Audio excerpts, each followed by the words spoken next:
Anyone who grew up in the 70s and 80s can probably recall the mascot of Mad Magazine, Alfred E. Newman, and his popular slogan, "What, me worry?"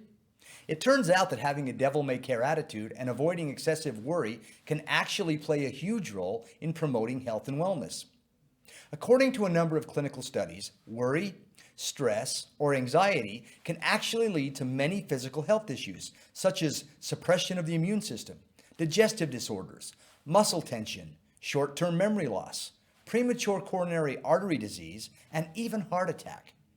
If excessive worrying and high anxiety go untreated, they can lead to depression and even suicidal thoughts. So what is creating all of this excess worry and anxiety? Why are we so stressed out and fearful? Well, we do live in a very fast-paced and competitive society that often leads to a significant amount of stress. But today, I'd like to talk about one factor that contributes to our daily stress and anxiety and offer a little perspective that I hope will help.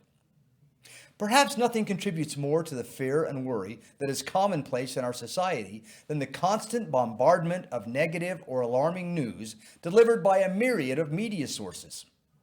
I graduated from Brigham Young University with a degree in broadcast journalism. I spent 4 years in broadcasting and another 2 to 3 years working as a newspaper writer and editor. During my time in the news industry, I learned a lot.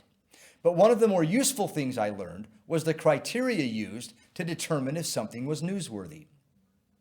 Here is a partial list of qualities that would make a story newsworthy. Is it life or death?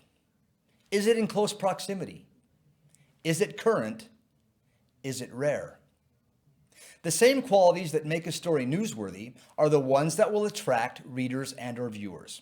And since all news entities are in the business to turn a profit, their ratings are the only thing that matters because that's all the advertisers want to see. So the more fear and worry they can create, the more viewers and readers they can attract, and the more money they can charge their sponsors. So let's take a look at the list of criteria again. Is it life or death? Is it in close proximity? Is it current? Is it rare?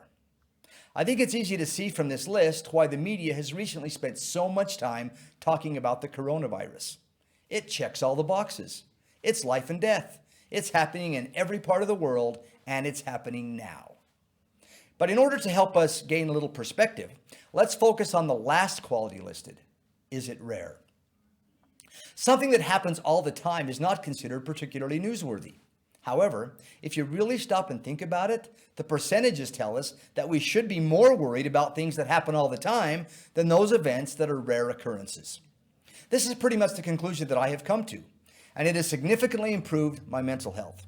If something is rare enough to be a big news story, it's probably not something I need to worry about. For example, if a passenger plane crashes anywhere in the world, it is a big news story. But what about all of the deadly car crashes that happen every day? Does your local news channel cover those?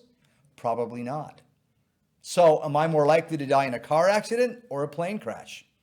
A car accident, and yet for years, I had an unrealistic fear of flying. But I never gave a second thought to driving my car to work every day on a crowded freeway. One final example. One phrase that strikes fear in the hearts of any parent is school shooting. Every one of these tragic events receives wall-to-wall news coverage for weeks. Why? Because they are so rare. The facts are that a child is 10 times more likely to be killed walking to school than in a school shooting.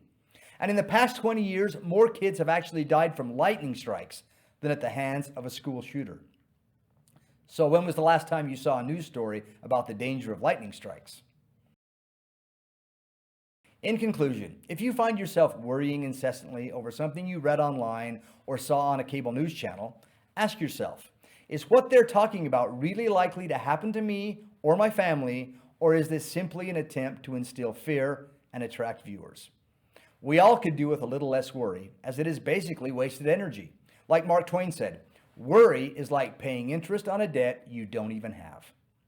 Finally, if you are like my mom and convinced that worrying is in fact productive because, as she says, the things she worries about never happen, then at least make sure you're getting plenty of adaptogens in your diet. That way you can truly say, what, me worry?